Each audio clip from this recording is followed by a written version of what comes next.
Saudi আরবে রাস্তার মধ্যে দোকান দেখেন, এগুলো রাত্রে খুলবো, ঠিক আছে, রাত্রে সন্ধ্যার পরে আর কি, সন্ধ্যায় 7টার দিকে শুরু হবে, রাত একদম 1:30, 2টা, 3টা, প্রচুর চলে, অনেক সুন্দর বেচা কিনা, দোকানের অভাব নাই। দেখেন ছোটো ছোটো টুং দোকান, গ্যান্ড পোলারা যারা গরিব সৌদি আরবের, তারা এই সমস্ত দোকানগুলো দেয়, অনেক চলে, দোকানের অভাব নাই। দেখেন অনেক দোকান।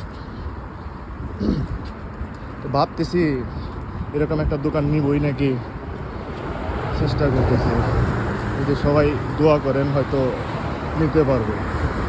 এখন চিন্তা ভাবনায় আছি, বাকিটা আপনাদের উপরে। বেশি না, 30-40 হাজার রিয়াল লাগবে দোকান এরকম নিলে। দেখা যাক কী করা যায়, চিন্তা ভাবনা একটা আছে সামনে। ভালোই, অনেক সুন্দর, রাস্তার পাশে সবসময় থাকলে দেখা গেছে সময় কই দেওয়া যায় বোঝাই যায় না, কাজ করলেও কষ্ট লাগে না, নিজের কাম তো নিজেরই, বোঝেন না? তো যাই হোক, দেখি মাথায় রাখলাম, ভালো কোনো পার্টনার পাইলে একটা দোকান নিয়ে নেব, ঠিক আছে ইনশাল্লাহ। আসছে ওইদিকে পান্না মার্কেটে, ওই যে পান্না মার্কেট, ওই মার্কেটে যাবো আর কি।